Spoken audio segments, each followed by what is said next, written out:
বন্ধুরা, আজকে আমরা দেখব কিভাবে নাট তৈরি করে।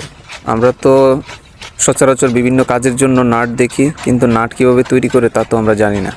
আজকে আমরা এই ভিডিওতে দেখব কিভাবে নাট তৈরি করে, একটি নাটের শেপ কিভাবে দেওয়া হয়, আগুনে পুড়িয়ে তারপর এই নাটটিকে কিভাবে তৈরি করা হয়। এই নাট থেকে বিভিন্ন কাজ এবং বিভিন্ন সরঞ্জাম, মেশিনারি জিনিস, এগুলাতে এই নাট ব্যবহার করা হয়।